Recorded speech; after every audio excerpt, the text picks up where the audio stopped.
You're listening to Force Majeure, an actual play Star Wars podcast. My name is Adam, and I am your host and the GM of the Coldfire Chronicles.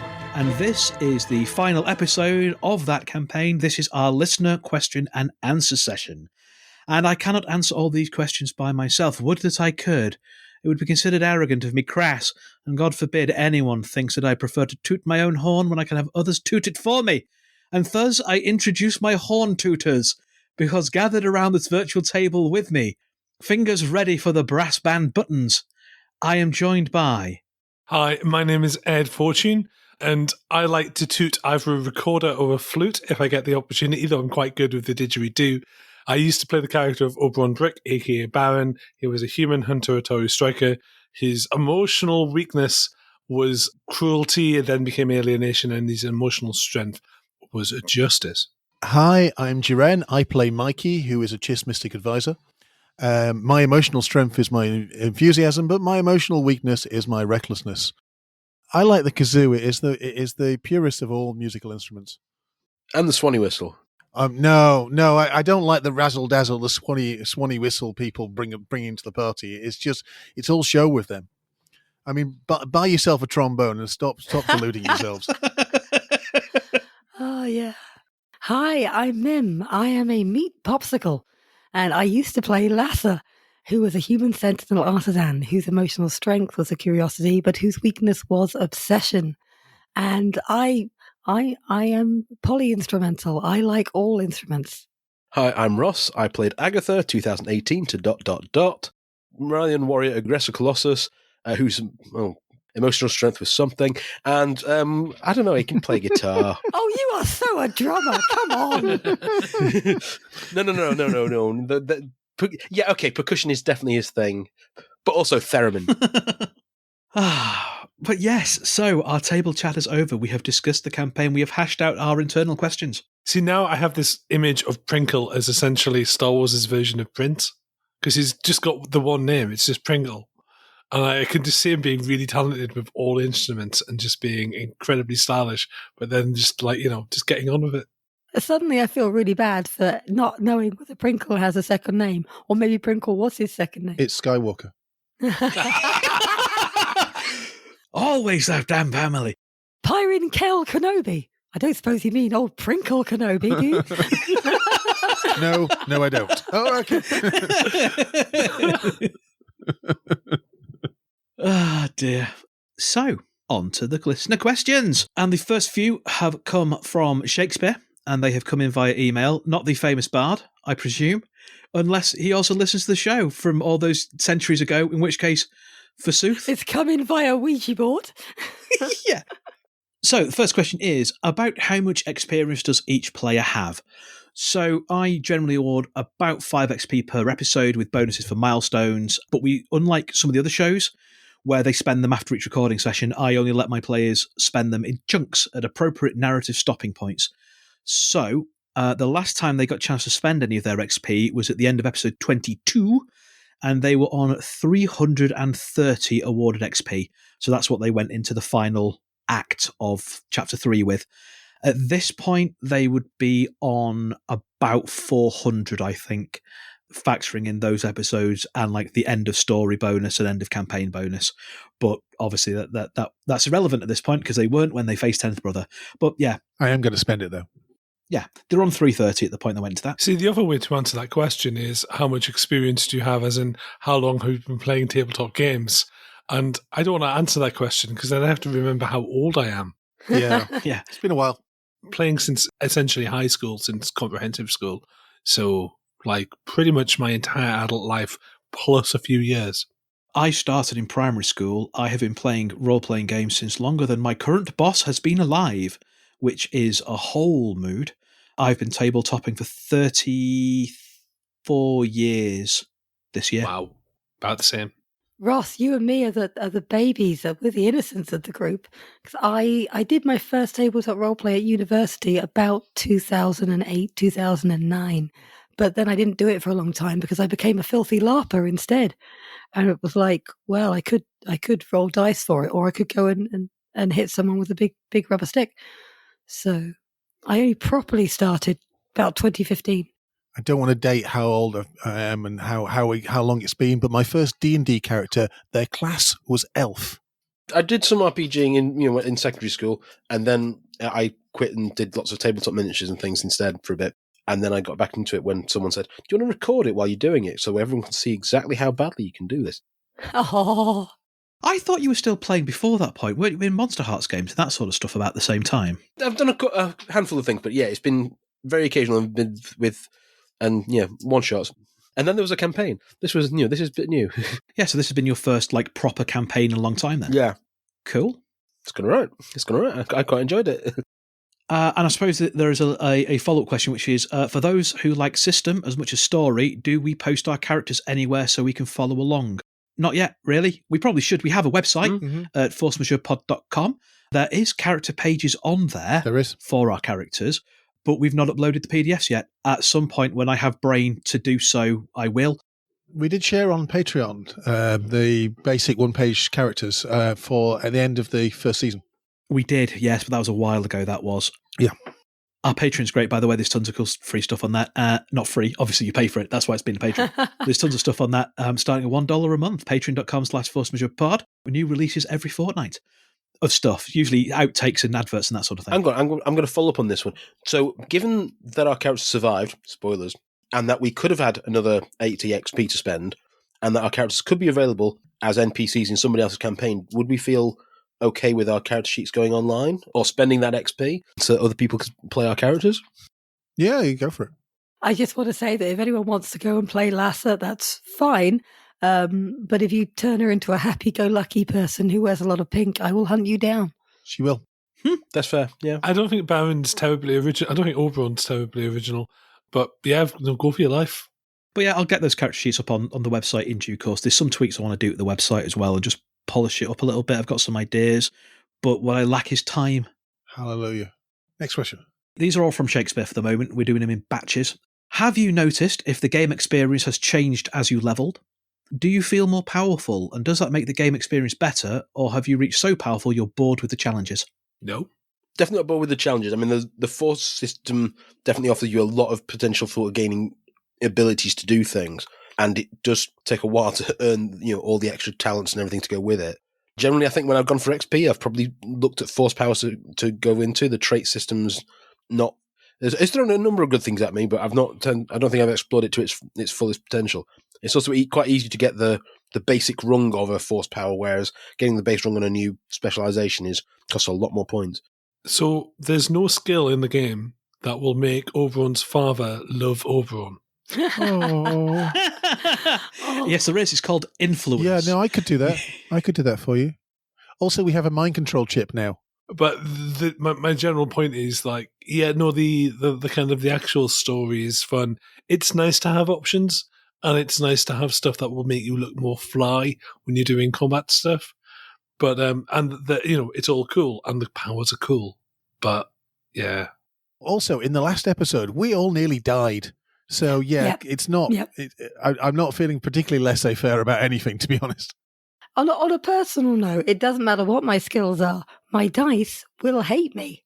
So I could have the best stats in the world and they would still be like, so do you want to make a look like an idiot? Yeah.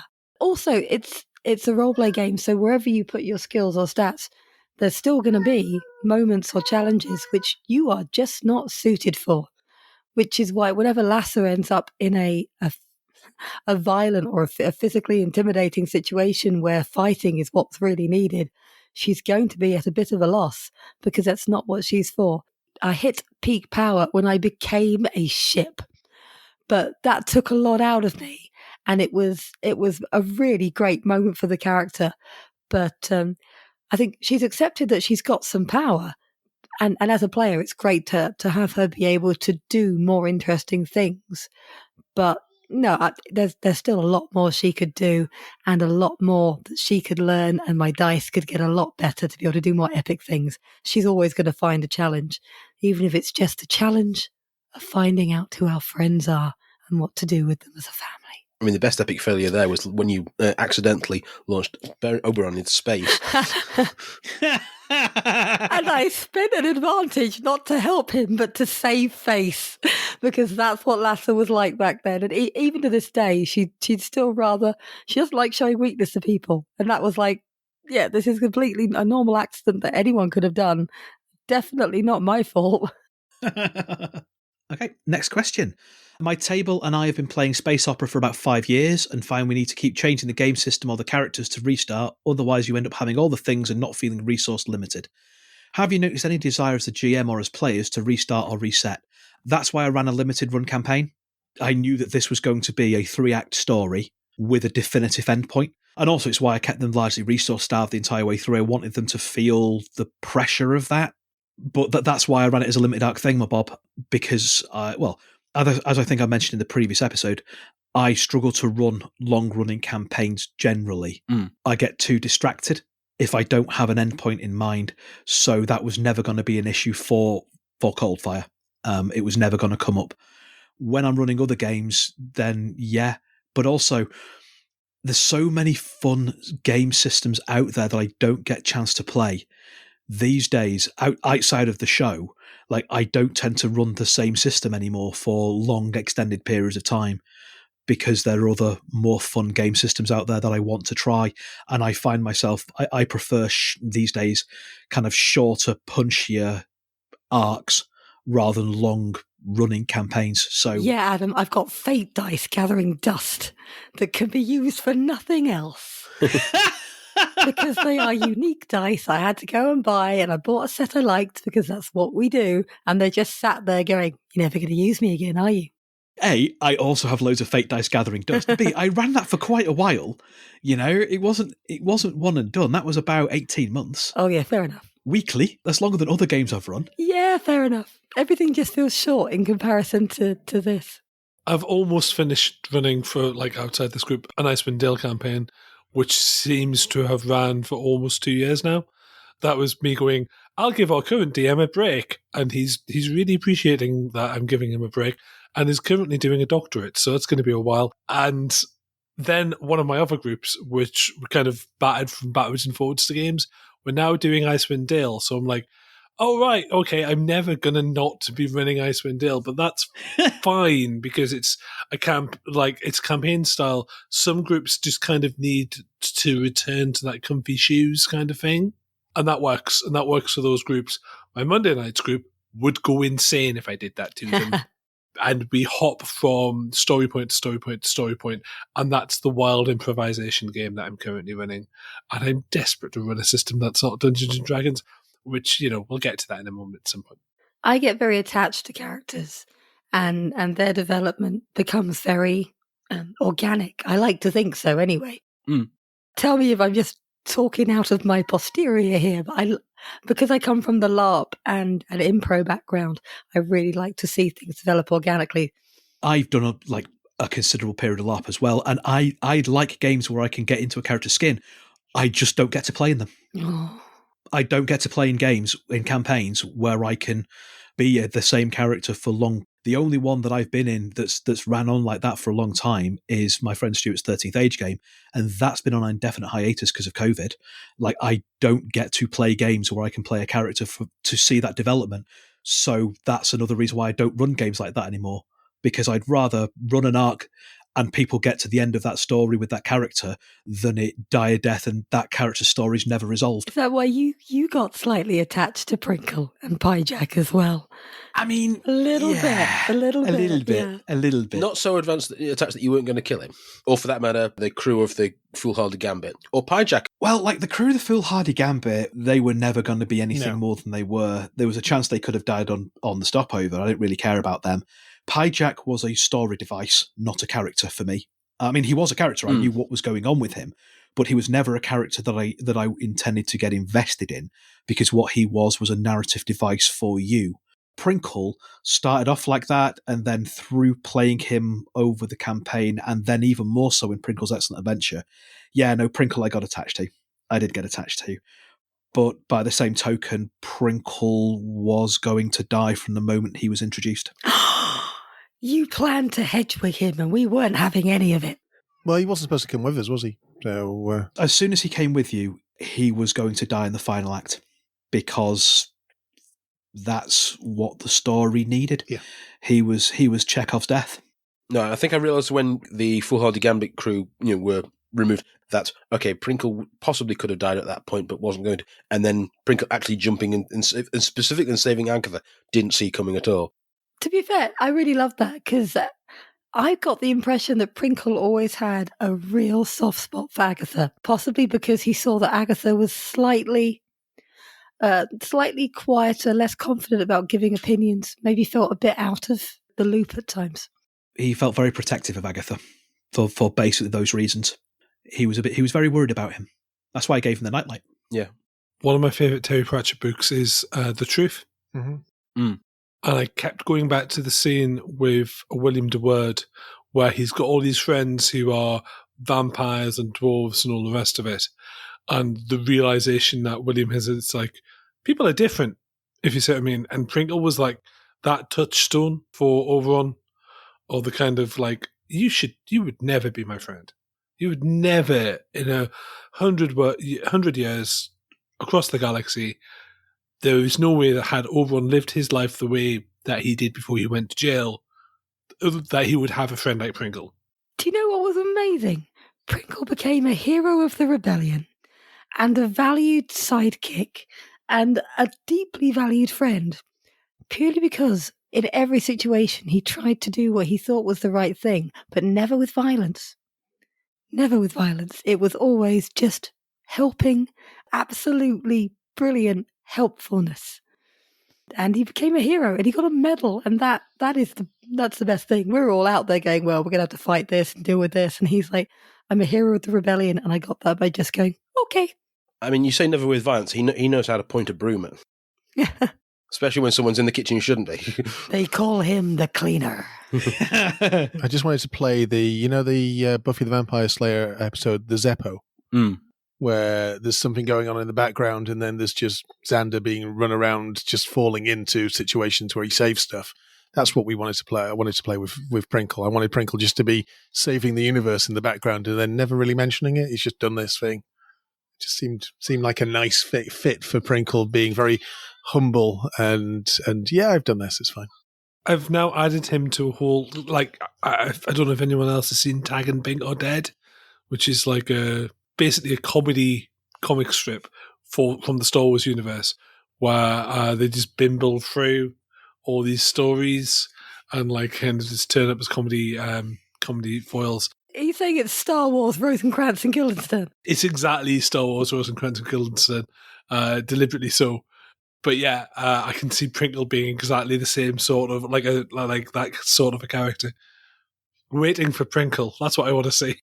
So yeah, there's a lot of love for Prinkle. You did amazing there, and I'm not surprised you got attached because we absolutely fell in love with the dude. So thank you, Adam, for being Prinkle. Thank you so much. Moving on to the next question, because I'm aware that we could chat about this for hours, Yes. and we have many more to get through. So, last question from Shakespeare. Have you ever had the experience that the game system got in the way, either of the narrative you're trying to tell or the characterization of how you saw your character? If so, how did you handle that? I think Ed's had that more with Shadows than I did with Coldfire. Yeah. I think it's safe to say. I don't like the morality system. No, it's god-awful. Yeah. And I want force powers or force points to work like story points do in other systems, which they don't, and I shouldn't make it work that way because that will break the game. Yeah. But yeah, it is what it is. And mostly, if you've got really good players, it doesn't matter. And we've got, and again, I don't want to toot our own toot, but we're very lucky in the fact that we've got a bunch of people who are really, really good at what they do. Yeah, I think from a GMing point, not so much, but that's because I knew what the system could do going into it, and I made sure I mean, there's some stuff that a lot of the stuff that Lasser could do with mechanics is not rules as written.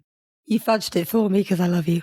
Yeah, and also, like, the depths of Ed's visions is not what you should have gotten for spending 1 pip. But, like, we are playing a Star Wars game. Force visions are an integral part of it. Therefore, that's what you're going to get. And I didn't really care that you didn't have those power levels up to that because, yeah, I have a story to tell and the rules should be there to hang the story off, not get in the way. But aside from that, most of the other rules I didn't find got in the way that much because I kind of knew what they were going in and just made sure that my story kind of mostly fit around them. There's stuff I constantly forgot, especially the 10th Brother fight. Listening back to that, there's about 9 threat that I never spent because I just kept forgetting to spend it. And I also kept forgetting to upgrade for firing into melee. Oh, yeah. But like he was tough enough. Yeah, He didn't need any help with that. I mean, there's also the suspense clocks. I don't think that's a Star Wars thing. That's It is not. That's wholesale stolen from Blaze in the Dark. That. Yeah. But it was cool. It was great because out of character, it really piled on the pressure. Yes. Which made us make more decisions. Well, just knowing when you said, and I'm going to spend that to tick the clock down. And it's like, oh my God, if anyone's ever played Atmosphere, Yeah. the video board game, it was being able to play a game while seeing this ticking clock and that reminder occasionally that something is coming and I don't know what it is. And that makes me make quicker decisions. But it's, it makes me anxious just thinking about it.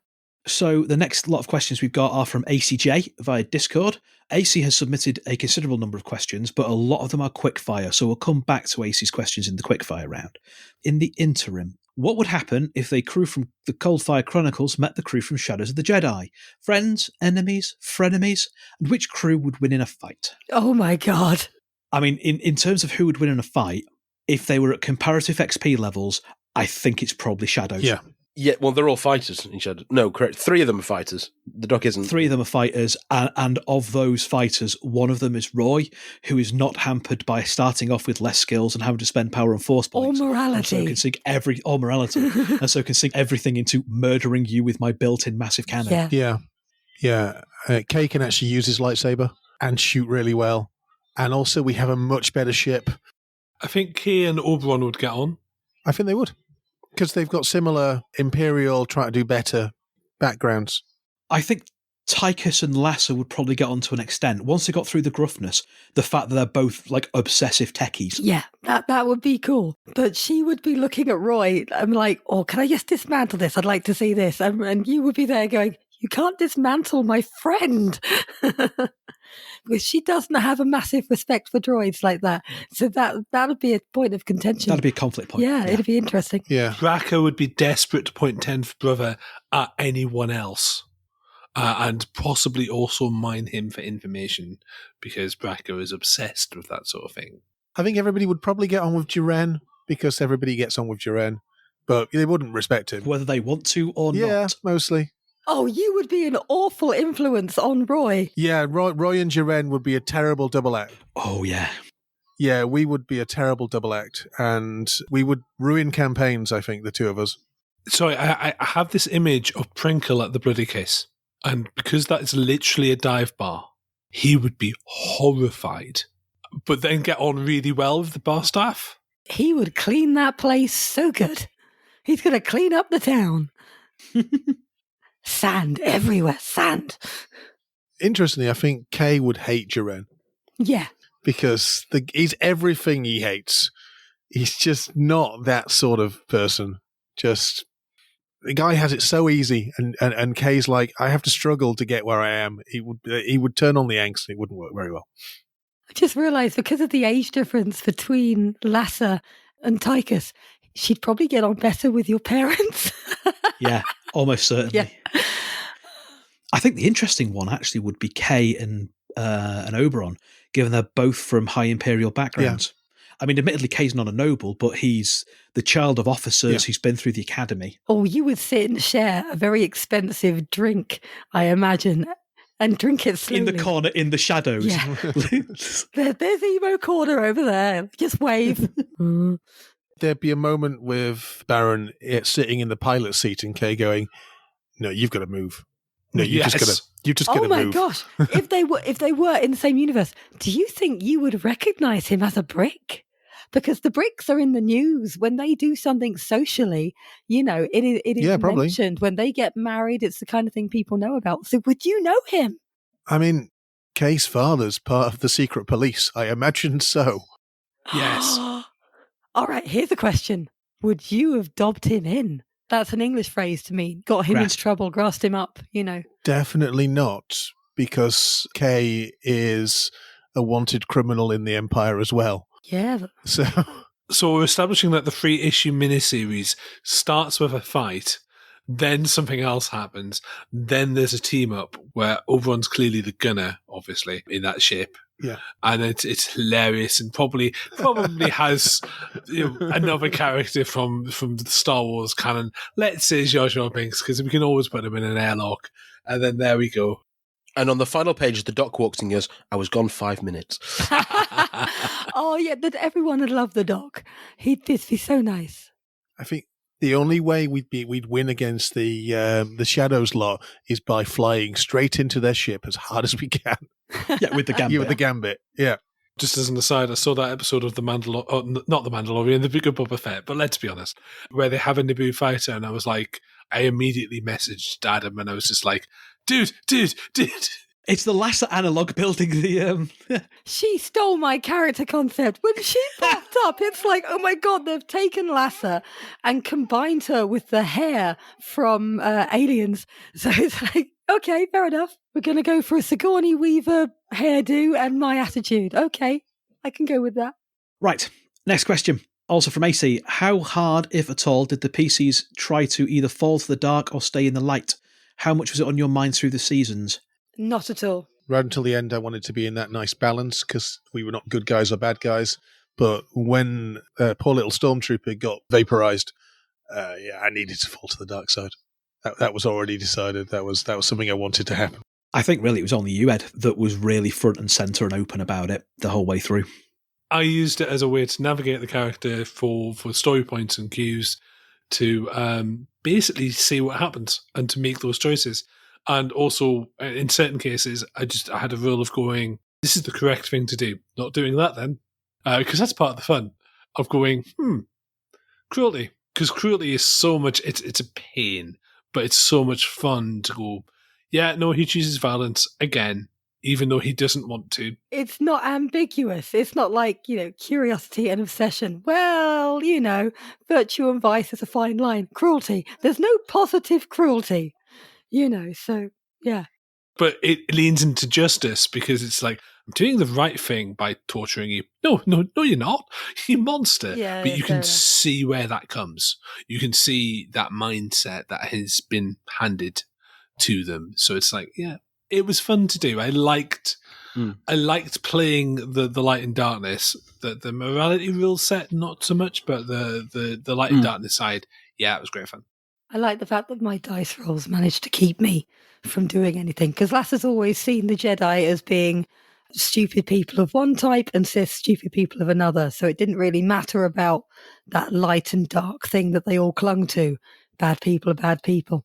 Yeah, I don't think my dice were extremely bad as Mim's frequently were, but usually you think, okay, I can either succeed in doing this roll, and that stops us from getting shot at for another round, or I can not take that dark side point. And usually I think it was sort of 50-50 until Prinkle got shot, and he goes, no, let's just end this fight as quickly as possible. Let's do the violent thing. So I think towards the end of, okay, I'm just going to embrace using the point, because why not? I'm following the obsession path of Agatha. Let's, and see where he goes. And if he recovers from it afterwards, then we'll see. But he might not have done quite easily. Okay, next question is the last one from AC for this tranche. Which character feels like they evolve the most, and who did I enjoy seeing evolve the most? Well, I think the first part of that we've pretty much answered anyway as we've gone along when talking about where our characters kind of ended up. I think we might already have answered this one, actually, pretty much. Yeah, I think so.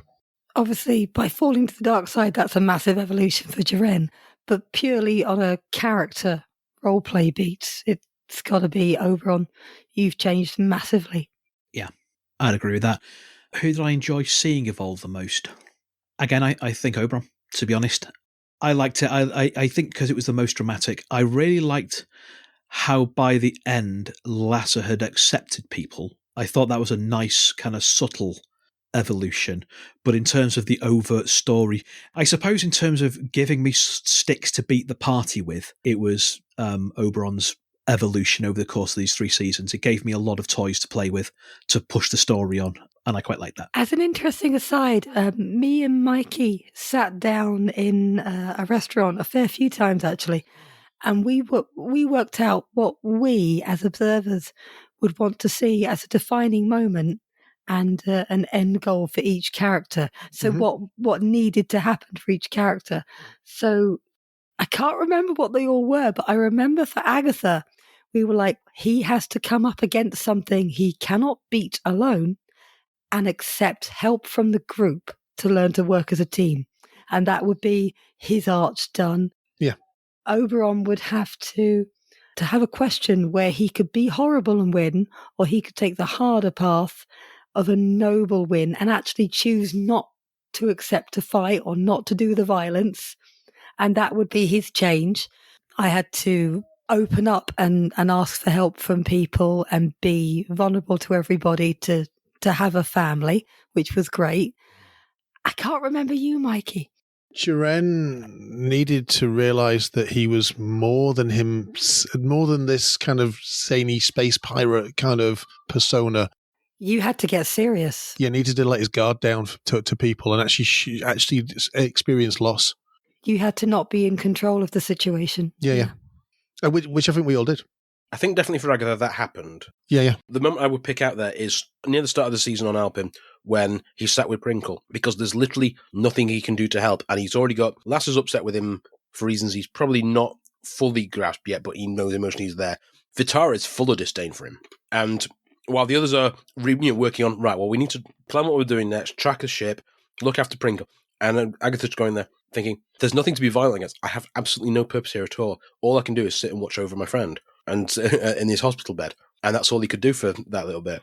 And I think that's where it suddenly started turning of, right, that's where it started rotating. Okay, he needs to find some other way to fit in with this people. Yeah, I think during the morality check, I think one of the conversations I had with Adam was the fact that Oberon had gone into the mindset of going, can you stop? Can you just surrender, please? Oh, you're dead. Okay, please stop fighting me. I will win. But yeah, good question. Okay, next question is from Mr. T via Discord. How much of the events near the escape from Port Haven were me winging it, and how much was from the players themselves? In terms of the escape and the ongoing escalation of stuff there, I suppose the initial plan and the heist, that was all the players. The obstacles that threw in the way was me and Lou, actually. We had a big old chat going into it about some interesting things that could happen. The Star Destroyer turning up after 3 despairs, for example, that was Lou's idea and was much better than anything I could think of for that tipping the escalation and everything that then followed from that. I had a plan in terms of certainly the escape. Once they'd got in the ship and were flying away, I basically had a checklist of these are the stages of the escalation. And as rolls happened and threats came in and despairs came in, it kind of pushed you up that, again, I suppose, a sadness clock. So a bit mixed. It's probably more structured than I would otherwise have done, but that's because I wanted to keep the pressure on. And if I had an idea of the next stage of the pressure, I thought it probably made for a tighter story. So not as winging it as otherwise. Next question. Love that Mim got to co-author the locale for the stopover and help with that. And then we got some more of Jiren's former crew resolution. Will Ross be the next one to participate in the universe building exercise? Well, not in Coldfire. No, but we've done that. I mean, I definitely see a conversation happening between me and Ed as we work on what on earth going on in the Doc's backstory for Shadows of the Jedi. But I'm game. It sounds fun. Yeah, no, absolutely. A conversation it will be happening once we sort out schedules and that sort of thing. But which I think also we're in the danger of diving into another question. But certainly, yeah. Next question from Lee via Discord. If given the chance to redo one thing this season, what would it be and how would you have done it differently? Agatha's backstory was a little bit hastily crafted somewhere earlier in season 3. And then I think I managed to try and fold a lot of it into an introductory question at the start of an episode rather than it really being played out in any way. So I think I would have liked to have found a slightly more better narrative way of going into why he's more of a villain than he ended up being. So I think I would have liked to find a nicer way of telling that part of the story because it felt a little bit forced. Ed, anything to add? Not really, because I had a blast. I don't think I would make. No, because I enjoyed the way the story ended, and this is it. When you say, Ed, what would you like to change? Well, everything. I'd like to run this entire campaign again with my friends and have more fun and see what happens if we go back to the save point. And I am the person who saves scums for video games, by the way, just so, I'd love to see what would happen if we did these things differently and we made these different choices and different people. That'd be amazing. I would listen to those alternate reality podcasts all day long. But we did what we did and it was fun, and I wouldn't change that for the world. I think I would have liked, I think I've mentioned this before, I would like to have seen Lass's face at the illegal gun shop, the arms dealer's shop, because we didn't really touch on the fact that Jiren also knew this place, but the underbelly. Yeah, other than that, everything was really good, worked really well. I very much enjoyed falling to the dark side. It was great. It would have been interesting if people that had known her when she was younger and working on the ships, like Ma, had become aware that she had shot and killed someone in cold blood.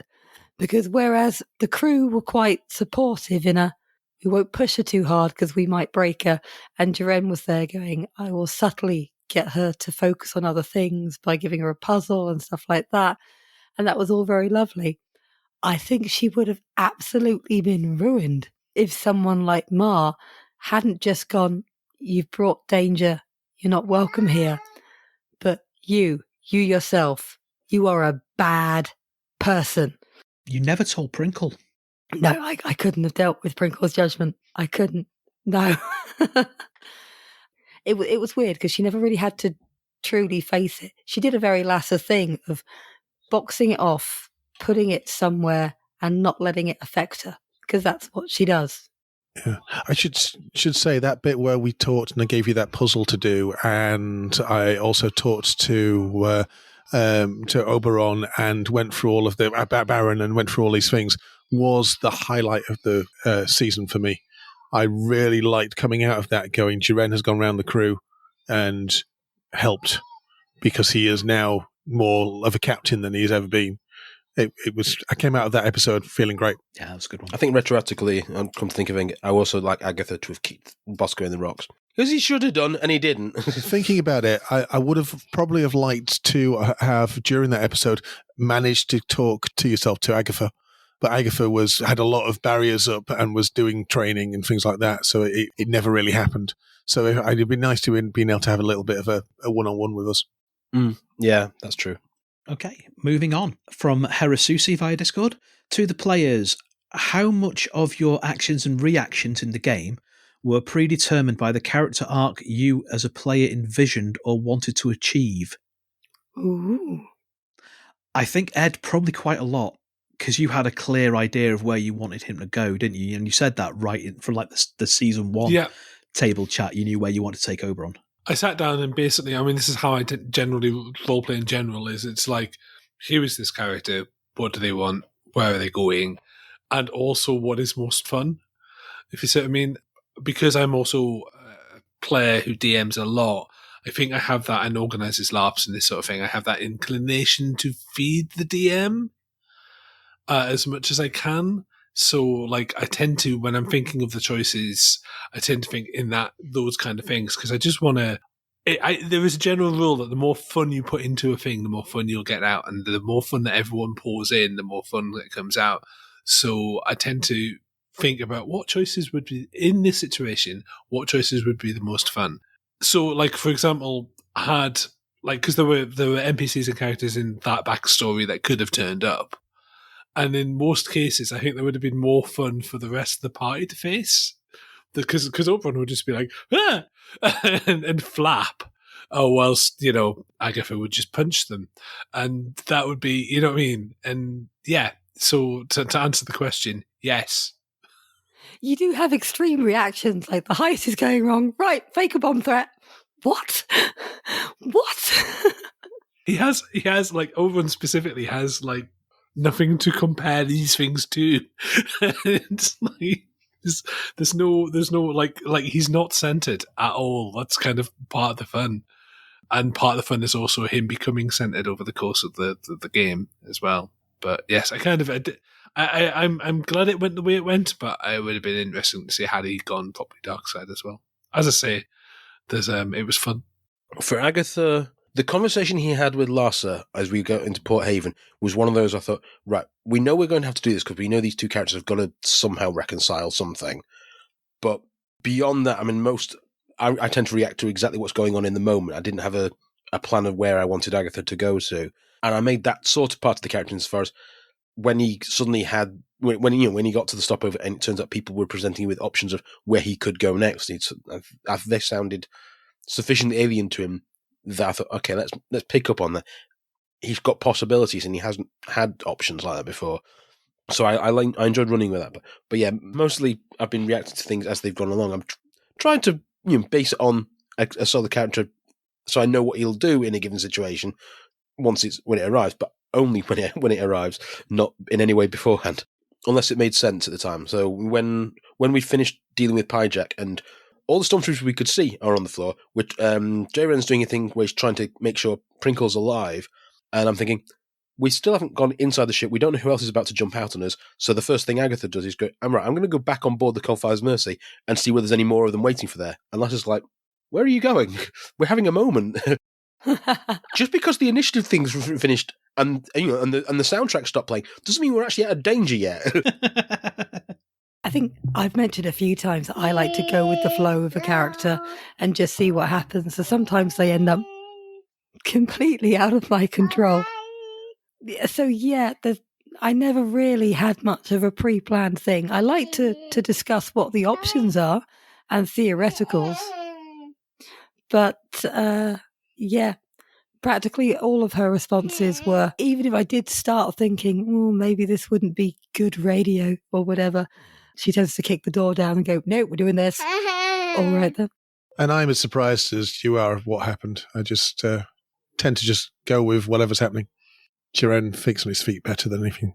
Okay, next question is from Rill via Discord. Do you guys have any plans that you can tease for after Coldfire Chronicles? Well, yes, we do. So, the next season, season 6, is a season of one-shots rather than being a full-blown campaign, because that's how life kind of left us at the point where we had to consider what we were doing next. So, there will be 7 one-shots in total, including the next step in the Tiny Tychus Adventures, Too Tiny Too Tychus, run by young Mikey. There is the next stage in my Fistful of Credits series. There will be for a few credits more, when we will be getting Ben and Leslie back from the Hydean Way to reprise their characters.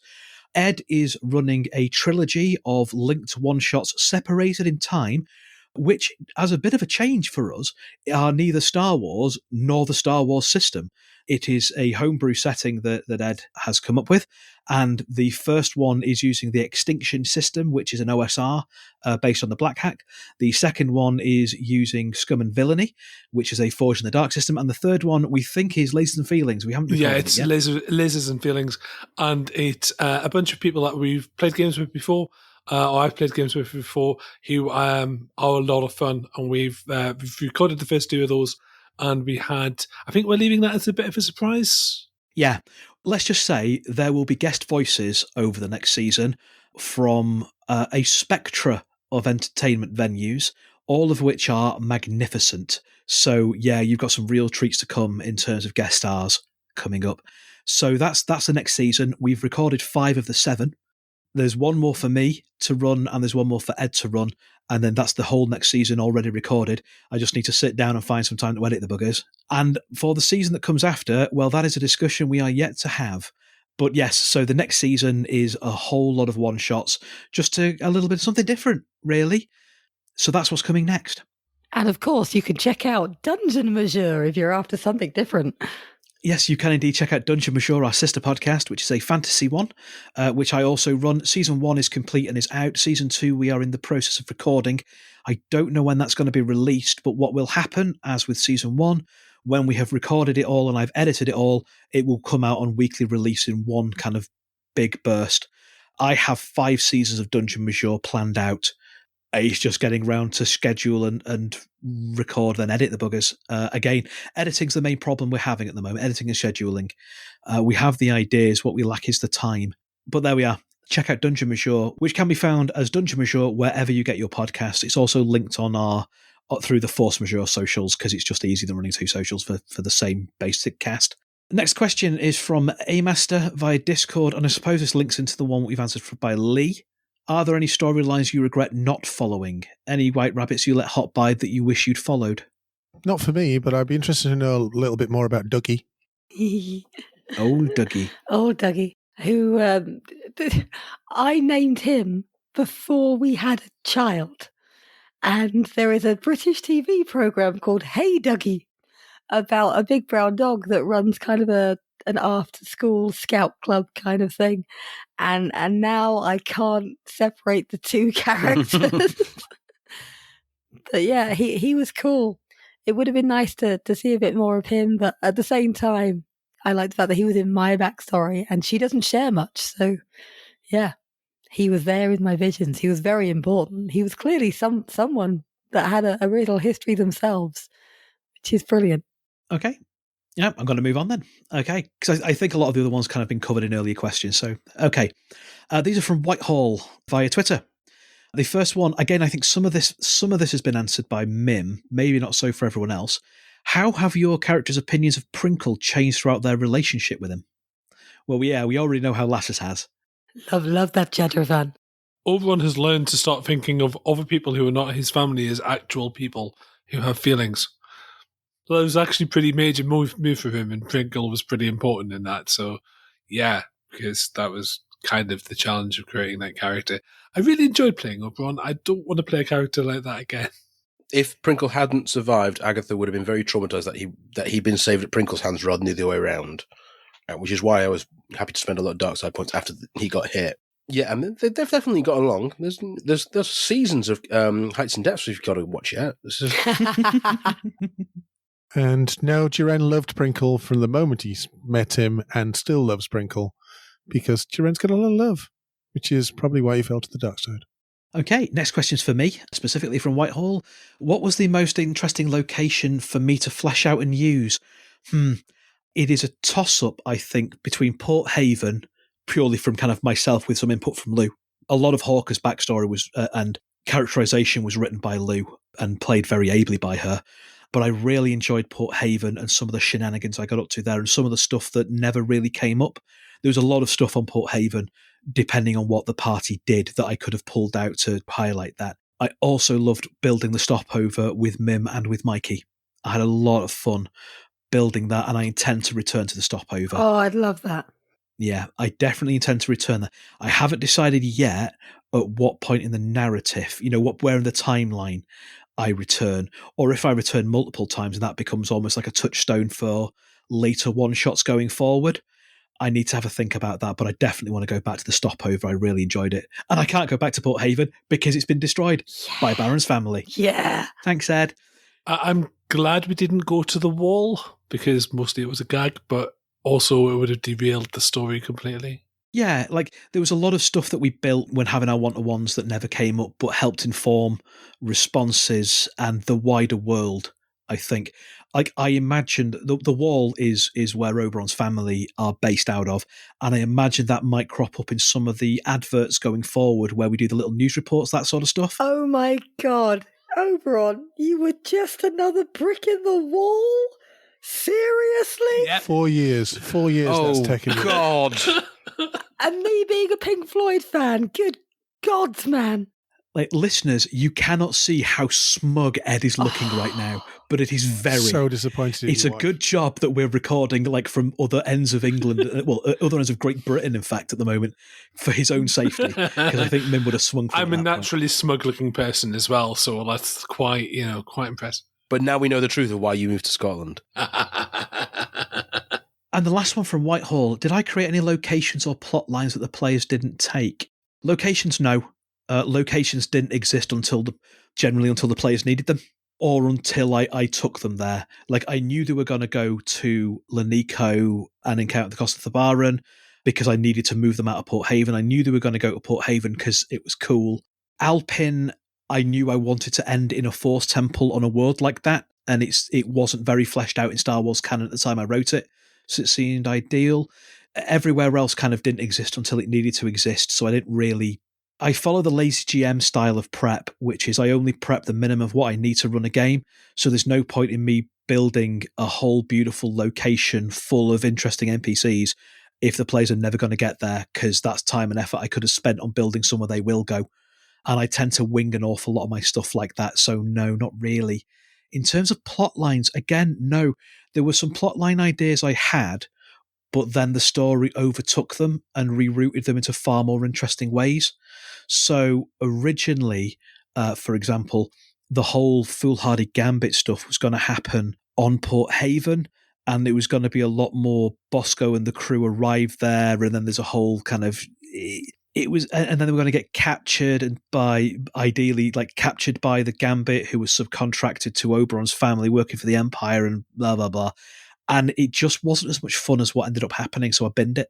In between Act 2 and 3, that was kind of where I wanted Act 3 to actually go, but it just wasn't fun. So I scrapped it all and pulled out the bits that made better story and plugged them into points in the narrative where they fit better. And I think the story's better for it. Certainly the whole Bosco Foolhardy Gambit stuff worked so much better, like how it went, than I'd originally written it, by orders of magnitude. I'm really happy with where that ended up. Didn't see that coming. Moving on from Mark, from Nightcast Creative. Love Nightcast Creative. Coruscant Nights and The Other Place, and all the other supporting podcasts around them. That's a real fine treat. Y'all should listen to that stuff. It is good stuff. Adam, how dare you, and what gives you the right? How dare I and what gives me the right? Hi, my name's Adam. I'm the GM for the Coldfire Chronicles. I fixed it. That's what gives me the... Don't worry. Yes. It is my duty to provide my players with an interesting story that brutalizes them. If it was an easy ride, it wouldn't be fun. More seriously, I suppose, is the next set of questions. So, what is the most surprising thing I found about making a podcast? The time and effort it takes. The time in terms of editing to get to the level I want it to be at, the organization for show running, especially for the next season, with it being 7 one-shots where there's at least 2 guest voices per one-shot. The amount of logistics involved to get that organized is not what I imagined. It's a great hobby. It's an awful lot of fun. But if you want to go the distance, it's not something you can half-arse. You've got to be prepared to put the time and effort in. And I hadn't appreciated that when we started this, really. But as it went on, and I realised the pressures of keeping to a regular release schedule, running the social medias, in as much as I do, I'm very bad at running our social medias. You can tell because we have no followers. That side of things, there's a lot more effort in it than I think people expect. I always said at the very start, because I didn't want to do a podcast originally, because I don't really listen to them. I find them very hard to get into. I often need something visual to help me build the world in my head, and podcasts don't have that usually. I always said if it became like work, or if it stopped being fun, I would stop doing it. And I have been surprised at how much I have loved doing it. And even the weird bit of going, oh, he didn't put that in the episode, or oh, that stayed in. I didn't think that was going to stay in. It's been interesting. So, but it is absolutely surreal hearing yourself talk.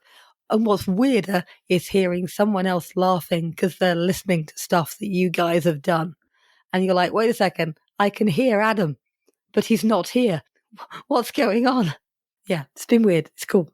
I suppose also like the fan interaction from our listeners is not anything I expected when coming into it. Like we don't have the most listeners in the world. I think we have around about 500 consistent downloads per episode, but that is more than I ever expected. And y'all are just the loveliest as well. Like so nice, so lovely, so welcoming, so friendly, so positive and supportive. And I didn't expect that, to be honest. I thought we were going to put this out for a lulls and maybe 5 of our mates would listen to it and we'd get through our season. But we have listeners from Canada, the US, South America, all across Europe, Iceland, Australia and New Zealand. We've got a small but dedicated fan base over there. Sweden, loads of listeners in Sweden. You love us over there. Thank you. And we love you as well. Yeah, we do. Yeah. Like all over the world, we have listeners, and that's a weird... We're coming up, and at the point we're recording this today, we're not there. Tomorrow, which is a Monday, when our next episode comes out, we will have hit 100,000 downloads. Wow. Like, what? What? Really? I mean, let's face it, these things are the equivalent of doing your roleplay session with a bunch of mates and having 500 people peering in at the windows going, Yeah. So this is a thing that Adam needs to hear. Adam, you're really good at this. Kind of the origins of this is I was doing a terrible podcast. I still do on occasion, but I was doing a terrible podcast that had evolved from a radio show. So we were using like radio equipment and weren't really thinking about the quality because the quality was already kind of dialed in. And let's be honest, the quality of some of the stuff I was doing was terrible. And then the first like 5 episodes of Force Majeure are like brilliant. They are far and away better than a lot of stuff that's out there. And the quality just improves. And the amount of love and attention that you put into this show is absolutely remarkable. It is an incredible achievement, and you should be as proud as a proud thing. Really, really should, quite rightly. It's a pleasure to listen to. I don't like listening to my own voice. I know it sounds like I do, but I don't. And like, you've done a fab job, and just thank you for this journey because it's been a blast. Oh, you got me tearing up over here, bud. Thank you. "Oh, I'm just grateful you all put up with me being a domineering arse off the mic, going, right, we're booking in now, we are recording. Stop talking about fun things. We have to be Star Wars briefly. We can talk about fun things in half an hour. somebody has to do that. Somebody has to herd the cats." And Ed makes up a lot of cats. We do somewhat put upon you, Ed, for stuff like that. I'm sorry. You've become the person in the group that we use as the amusing scapegoat, but we love you so much. Don't ever change. Okay, next question. If you had one tip for someone looking to bring their adventure out to the rest of the world in a similar fashion, what would it be? Don't give people lightsabers early on. Yeah. Don't give people lightsabers early on. They really affect the whole balance of power. People feel indestructible when they've got one. It's far more fun, I think, to keep people like Adam does, keep them a little bit resource starved, so that they've got things to strive for and aim for, and they don't just have a bag of ex machina solutions, And remember, you can only be heard. Yes. There's been bits where every so often you just got to remember, okay, nobody can see the gesture that someone's just made or the expression someone's just had, which is why, I mean, you've heard it just now, how smug Ed looked a minute ago. We've got to remember to tell you that. So there's a thing that UK comedian Marcus Brigstock said, and it kind of stuck with me, which is people like hearing or like seeing pleasure on the stage. If people are having fun on the stage, then the audience will have fun. If people can hear us having fun, then it's a pleasure to listen to. Joy is nice, and it is nice to see joy. And providing that you can, providing that you've got your friends around you and you are having fun, you will have fun. Have fun first, everything else will come. Yeah, absolutely. I suppose my last tip is a lot of things can be fixed in post if you're prepared to put the effort in, but that means that you need to trust your editor. And editors, sometimes you need to be harsh to keep a flow. I suppose that's what I'd say. It's different. Running a podcast is not like running a home game, generally. We've had to re-record lines on occasion. There's a number of technical things you won't have heard because of how good Adam is at this. We have cats and a small child who have occasionally really wanted to join in, and that can mean changing the whole session. Not changing the whole session, but having to re-record a whole section, Oh, that is a thing as well, which do not mistake authenticity for production. This is all authentic. We are having fun. It's authentic joy. Occasionally, my tongue will get in the way of my lips or whatever. Evie will decide to grab the microphone and headbutt it. Like she's doing right now. It happens, and you'll go back and you'll do those edits. There are people out there on the internet who don't do the job, who don't do the work, and they're like, "Oh no, it should all be done as live." And it's like, why? Do you have a team of producers ready to mix it on the fly? I don't think you do. I don't think you understand how hard that would be to do. It's fine to edit. It's fine to that does not affect the authenticity in any way, shape, or form. And do you remember the sound quality from the first couple of episodes, Adam? Well, I have put an apology at the start of those episodes, and if I need to delete it from episode 2, but I have put an apology at the start of the episode because they're not great. If and when I ever get time, amongst the many other things I need to edit, I'm going to go back and try and remaster those episodes now that I've got 4 more years of practice. Listeners, do not hold your breath on those because I cannot promise it will be anytime soon. Oh, that's the thing that I would do. If I could go back in time and change one thing, I'd buy a better mic earlier because I thought I had a decent mic and it turns out that was a fib. I suppose what I'd do is have done some test editing before we started recording. So, from Mark, again, there were lots of turning points to the characters in the Coldfire Chronicles. What was the most pivotal event for each of the player characters? Mercy. That moment of mercy. I mean, I've covered the critical moments for Agatha already. Jiren's arm. That really brought Jiren and Lassa closer, I think. That was really nice because I started to feel that I had a proper bond with that character. Yeah, same. Losing my digital watch and also turning to the dark side, but that really we didn't really manage to flesh out. That was more of an internal thing. Moving on, question for me from Mark. How much did my idea for the story change from inception to conclusion, and where did the seed for the initial idea came from? The seed from the initial idea came from about a week before we were due to record, when Ed went, actually, I'm not ready to record Shadows. Can you do something, please? And I went, yeah, okay. You're on a prison planet. We'll work it out from there. And then we had a test run of it. And then we'd had a test run of it, yeah. I like stories where players are forced to band from disparate backgrounds that might not otherwise like each other, have to band together from the start against a threat. Whether that's in you have all been summoned in as mercenaries by the ruler of this land because there is a dragon attack, or you're in prison together and you have to escape, or you're in the prince's study, the prince has a great fondness for random sanguination and you have a lot of bodies you need to get rid of. Pentex have hijacked one of your kinfolk. I like that kind of, it starts off with a hot open with a group of characters that don't necessarily get on, because I like to see how those relationships develop. I was just trying to think why that was, and my brain's just gone, Starburst Film Festival, you fool. And I've just gone, well, thank you, Starburst Film Festival, for giving me this great campaign. But yeah, anyway. Because originally, our original first campaign was going to be Shadows of the Jedi, and we were all pretty much set up to run that. And then the Starburst Film Festival came up and we couldn't. But I knew that if we didn't start on the day we'd agreed to start, we would lose all momentum. It would never get off the ground at all. We had to do something. So yeah, the initial test episodes was just me, Ross and Mikey, I think, because Mim was unwell and you weren't there. Mm-hmm. And they may get released. They are also at some point, I would like to edit these for the patrons file, but they are somewhere in my Dropbox waiting. They never got off the ground. And to be honest, I knew that Pyjack was a former clone, and I knew an Inquisitor was going to be turning up who was linked to Pyjack's past. And I knew that Pyjack had been taken by the Empire while the heroes were off, basically doing their day job, and they'd find out. But like, that was as much as I'd written of season 1, and it just kind of rolled out from there as we went along. And I wrote a lot of that campaign after we'd already recorded like the first 3 or 4 episodes, because at that point I knew what was going on and where I wanted to take it. Other than that, I suppose the only other thing I'd planned out was that the story would end on Daxos with another confrontation with 10th Brother at the end of the story. But everything in between was written in between seasons with bullet points and ideas and like one-to-one chats with the players and that sort of stuff.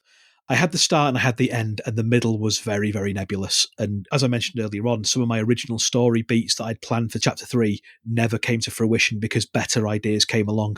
It was a bit fast and loose. And the last question from Mark is another one for me. If I could go back and tell young Adam one thing or give him one piece of advice about making the Coldfire Chronicles, what would it be? In terms of story, nothing. Like, I like where we've ended up. And I think if I would go back and tell, I suppose on a story point, I would go back and tell young Adam not to worry about it. It will end well. Don't fret about planning any further ahead than the next recording session. It will go well. In terms of young Adam about running the podcast, it would be test edit. Those initial episodes that you did, test edit, just to learn how the equipment worked. And 10 seconds of silence. 10 seconds of silence at the start. We didn't do it at the first, and you can really tell. But yeah, in terms of the story, nothing other than to trust in your instincts as a GM. And we got there. The last of our long questions come from Ben at the Hydian Way, which is another show that y'all should absolutely be listening to if you're not already listening to. Ben is a hella good GM. Hi, Ben. Hi, Ben. And I love that they've joined us as guest voiced on a couple of one-shots, because they're also a phenomenal role player as well as being a phenomenal GM. So yes, listen to the Hydian Way. And this is a question to all of you. You have had these characters for years. How satisfied are you with where they ended up? I'm very satisfied. It's quite dull, but yep, yeah, I'm fine. I'm good. Yeah. Yeah. I think it's really lovely. Latha has absolutely got a family now and a group of people that she cares about, and she's ended up back at the stopover where she's passed by a few times. So she's not out in space, which is what she kind of thought she'd eventually go back towards. She has settled in a very new and interesting way, and I love that. It's all very heartwarming. Jiren continuously, while we're there, keeps mentioning that the full Howdy Gambit is still space-worthy, but every year we take a little bit out of it and make it into something else. And it is technically still space-worthy, but it would take a lot of dismantling that kitchen to get that thing going again. So it's always the chance we're only stopping here for a bit. There's always the chance to get back into space. Well, that's why it's perfect that it's at the stopover. I don't think anyone ever really intends to stay. Half the place is built from ships that couldn't quite get off the ground. They had to sell a part to buy a part and this, that, and the other. And yeah, that works for us. Agatha now has friends. He has a community. He's got the tattoos he's always wanted. In fact, he managed to erase a couple as well right at the end there. We haven't quite nailed whether or not he's gone a similar sort of transition, identity-wise, that Beren did to hide his criminal past completely. But he can be someone else at the minute. So yeah, he's now actually a sort of authority of himself rather than just because he was strong enough and useful enough to other people. He's actually gained a lot of confidence, I think. Yeah, I think I don't want to go on too long about that because I already have, but I think I am happy with the way that Beren ended. That character arc was meant to be a story about identity and deciding who you are, and at the end, he is definitely his own person, and that's great. That's a great story. And it's been a pleasure to watch everyone tell their own stories and also tell a story together with all of you. It's been absolutely fab. Right, and to round things off, we're going to go into the quickfire round. Quickfire round. We really want to see those fingers. How are we going to do this? Because I'm aware that this episode is running on a little bit. Y'all, thank you for sticking with us, listeners. Rather than everyone answering the quickfire questions, I'm going to pick someone and they're going to answer the question. I'm going to move on. So, first question. These are from Ben at the Hiding Way. Thank you, Ben. Ed, how has your big dang moment affected you as a player? Not a character, as a player. Big, massive grin on my face. Thank you very much. Mim, Force Ghost or Spirit? Neither. It's all woo. Ross, Lothcat or Nexu? I don't know what a Nexu is. Lothcat. They're the big cat things from Attack of the Clones that's in the arena. Lothcat. Mikey, how does introducing a whole new locale and then leaving again within this one adventure change the way you interact with it? I don't know. I mean, we're talking about the stopover here, I imagine. Any of them. You always rock up in one place and bugger off again, apart from Port Haven where you came back twice. I'm not entirely sure, to be honest. We came back as different people. You can't go through over the same river twice, that sort of thing. It's You've been watching too much Disney. Have I? The Pocahontas. Is it? Yeah. I don't think I've seen Pocahontas, but that's not the point. It's you've got to speak to the wind. I don't know what Pocahontas is. No, you're always different people when you arrive at different places, and I think the first time we went to Port Haven was different the second time, and certainly the first time we went to Stopover was different the second time as well. And that's it, really. These are questions that I could have answered the first three a lot better. Mim, why were so few limbs lost? I suppose that's really a question for me, isn't it? Yeah. Lucky dice rolls on the crit table. Blind luck. Yeah. Blind luck. Okay, I'm going to ask that one. So yeah, blind luck. Mim, what kind of takeaway does Lassa crave? Oh, she likes anything that could be actually home cooked because she doesn't spend a lot of time in a home. She's very much a throw together what you can. So something with a bit of roast meat, veg, and potatoes. That'll do. And named meat, preferably. Yes, mystery meat. Speaking of named meats, Ed, tip, yip, or nerf steaks? Oh, yip. Ross, leppy or hoojib? Not presuming to eat this question. This is just a general. Leppy or hoojib? I don't know what either of the options are. So, hoojib. Leppy are the big green rabbit people, like Hawker. Okay. And hoojibs are nebulous. Hoojibs are, I suppose, what 3B is. Little furry blue Lego morphs. Hoojib. Mikey, Ewok or Chadrafan? I have never eaten Ewok, so I Chadrafan. This one is from Seamus Keneally, as opposed to Ben, but fits in neatly here. Ed, do you lean towards a lean, or are you a fan of Chadrafan? Oh, I'm a fan of Chadrafan. Quick question for all of you. I want yes or no. Do any of you accidentally say your intro pieces when answering a phone call? I do a lot of Zoom calls, yes. No. No. Hi, my name's Ed Fortune, and I'm... Ed, follow-up question. When you do you get it right? No. All of you, what would your Darth names be? You can either choose for you or your character. Darth Brutus. Darth Narn. Darthy McDarthface, obviously. Darth, oh dear. What would your character's power ballads be? Lasser's clearly Here I Go Again on My Own. No. Life is a lemon and I want my money back. Ed, I imagine, is more than a feeling. It was either that or living on a prayer, but I think more than a feeling is much more. Actually, no, of course, it's Carry On My Wayward Son. Oh, yes, of course it is. That's even more relevant, yes. I'm going to go with Back in Black rather than, It's Not Easy Being Green. I'm not sure It's Not Easy Being Green is a power ballad. I'm sure you could make it work. Jiren doesn't have power ballads, really. He's more of a ska person, so anything by the Mighty Mighty Boss Tones. So, like Rascal King or something like that. I thought I'd never had to knock on wood. Uh-huh. Maybe I'd do anything for love, but I would do that now, because Sprinkle died. Your character loses another limb. What limb and why? The same arm again. Just out of inconvenience. Yeah, exactly. That's where my watch is. I think it's just going to be... That would hurt Agatha a lot. Head. Head's not a limb. We know this from Soz. The Leku. Oh, no, hang on. An arm. Leg, so I can sit there when I'm bored and tinker with something which I've always got on my person. Good call. Next quickfire questions are from Marcus via Discord. Thank you very much, Marcus. The Coldfire Chronicles have been made into a successful series on Disney Plus, and there are now a plethora of Lego Star Wars sets. Which Lego set do you buy first? And which Duplo set is Evie getting first after Duplo Mr. Flesh? Oh. Ooh, Coldfire's Mercy. Yeah, good call. You've got to get the Lasser set. It comes with most stuff. It just comes with a load of extra things for stuff. You've got a load of engineering-y things. It's great. Although the Jiren set comes with the orb, so that's kind of cool. I like the fact that her figure, though, it doesn't have various different faces. It's just a generic frowny face and a cup of tea. Oh, the heist set for all the alternate costume models. Yeah, I was just thinking, heist set, speeder, all the alternate costumes. Yeah, that works. I'd really like a stopover set. I want the whole play set with the Bosco figure and everything, so I can traumatise myself again and again. I quite like the idea of the full Handy Gambit bar set. That'd be quite nice. The Duplo set that Evie's getting, by the way, is going to be the Safari from Port Haven. Steve. That fits in. You can have a nice lot of large bits, some nice big trees, a couple of animals, and a rogue droid. Yep. Yeah, that works. From Paul Menz via Discord. If Coldfire was to be produced into a live-action movie or television series, who would play your character? They already did her. She's in The Mandalorian and the Book of Boba Fett. But yeah, her. I want her. She's brilliant. Amy Sedaris is the name of the actress who plays Pelimotto. Amy Sedaris, I love you. And if you ever want to do this character, well, you already are. But yeah, I love you to bits. Please tell them that I love them. Whoever. Someone. Tom Felton or Mike Beckenham. The Rock. I don't know. Oh, so he's big, bald, and tattooed. Yeah. And Joey Batley, who was Jasker in The Witcher.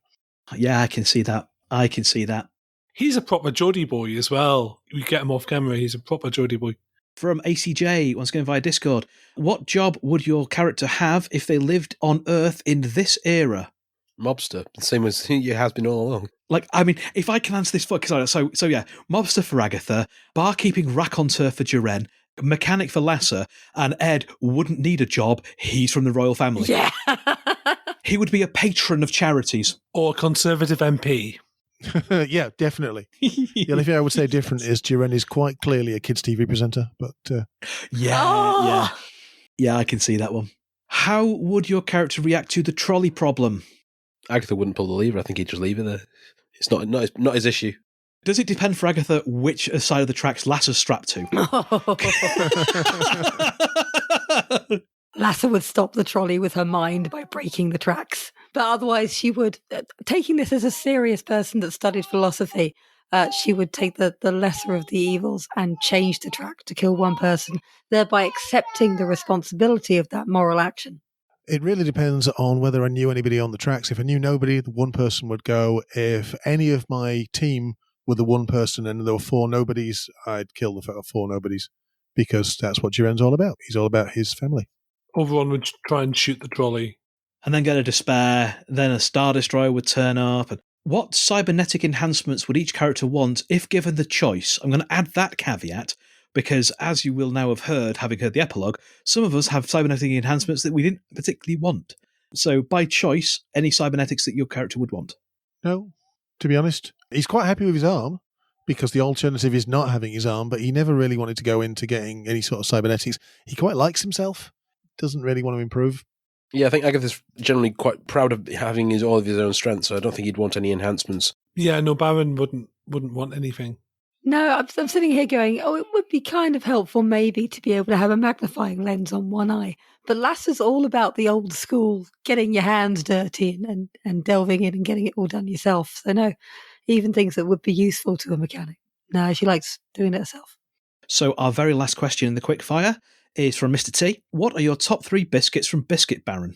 I'm going to open by going, I think what we know as biscuits are very different to what Biscuit Baron sells and possibly to what you mean, because I think that's a whole American thing where it's basically a dirty scone. So, like Prinkle's top 3 biscuits from Biscuit Baron are, of course, the Jammy Dodger, the Mint Penguin, and, I can't remember what they're called, but they're gorgeous. They've just come out. They are a McVitie's one, and it's like a thick, salted caramel ganache. They are so good, y'all. Like, I have a bag of them that I'm trying not to eat, because as soon as they get opened, I will just fill my mouth with them. Like, just crunch through them. And I can't remember what they're called, but they're fit. Jiren quite likes getting his mouth around a Viscount. It's waiting for him to break. I mean, that's both rude and dated, because I don't think they've existed for about 20 years. So No, Viscounts are still there. they still exist. Yeah, Viscounts are definitely still a thing. Mm-hmm. Hobnobs. Always hobnobs. Yeah, hobnobs. Nice and simple. Lasser likes simple, rich teas because they're yummy and sweet, and you can just have a load of those. A good dunking biscuit, like a digestive or a hobnob. But when she's actually alone and she's got some time to relax, she is, I'm going to use a brand name, a Choco Leibniz or Leibniz kind of girl. Which is that's so good. just a bit too much chocolate to really cover a biscuit, so that it hangs over the side. They're thick and they're yummy, but they're also quite sweet. So yeah, those are her treat biscuits that she doesn't share with anyone. And you need to bite the overhanging chocolate off first as a pre. You nibble all the way around. And then you can still dunk it like a chocolate biscuit. But there's the luxury of the excess chocolate. I'm going to change my answers to 3 boxes of Choco Leibniz. If anyone from Choco Leibniz wants to send us some for this product placement, please do. Yeah, but to answer the actual question about Biscuit Baron, we are a crew, therefore we will get the crew-sized bargain bucket, family-sized thing, and get all manner of stuff so we can pick and choose. And there's always some coconut ones at the bottom of the box that no one eats. But coleslaw and beans, not gravy. I have this charming mental image of Jiren in a tea duel. Who with? It doesn't matter because Jiren's going to win, but... See, like, that is such a niche reference that even I don't know what a tea duel is, which means I think I fail being British. Tea duel, you both have a hot cup of tea and you have a similar type of biscuit. It has to be a particular regulation biscuit. You dip your biscuit in the tea for a certain amount of time. You release at the same time, and it's the last person to get the biscuit to their mouth, because obviously they lose the ability, and then it is the winner. It's kind of like it's like a standoff, staring out somebody else with a biscuit slowly losing its integrity. And tea dueling is illegal, I would like to point out. You're not allowed to do it. By British law, obviously. Too many lives lost. I mean, naturally, we've done it. But yes, I'm going to double the claim for Jammy Dodgers. I'm going to go with chocolate malted milks because I really like those. And I'm going to have a basic staple of bourbons. Okay. And that's it. That's us through our questions. That's a long episode. Who knows how long it will be when I've edited it down? Probably quite long. So thank you, everyone, for sticking with us. We hope you found it fun and informative, or at least an amusing diversion until our next episode, when yet new things will come your way. In fact, our very next episode in a fortnight's time is Too Tiny Too Tychus, episode 1. So yes, something to look forward to. Wet your whistle. But until then, that was the Coldfire Chronicles. I am Adam and I was your GM. Thank you very much for everything, really. listeners, patrons, cast, y'all are magnificent. It's goodbye from me for the moment. Goodbye from me. Goodbye from me. And it's goodbye from them. Bye, guys. We will see you all next time.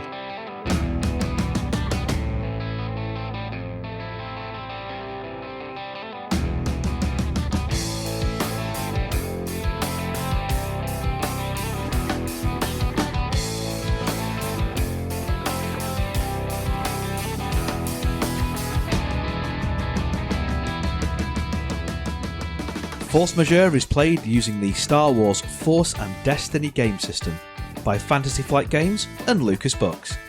Our intro music for this season is Unholy Night by Kevin MacLeod, and our outro music remains Suburban Outlaw by Forget the Whale, both used with gratitude under the Creative Commons license. If you like the show and want to interact with us, we are on Twitter, we are on Facebook, we are on Instagram, all of which are at Force Majeure Pod, though Twitter is probably where you're going to find us more regularly. If you enjoy what we do and want to support the show, there's 3 ways you can do that. The first is via our Patreon at patreon.com/forcemajeurepod. The second is by buying us a coffee at ko-fi.com/forcemajeurepod. And the third way is by rating and reviewing us on iTunes, Google Play, Stitcher, anywhere where you can find us. We really like reviews. It tells us that we're telling the stories that you want to hear and helps other people find us. Thank you very much for listening. We'll see you next time.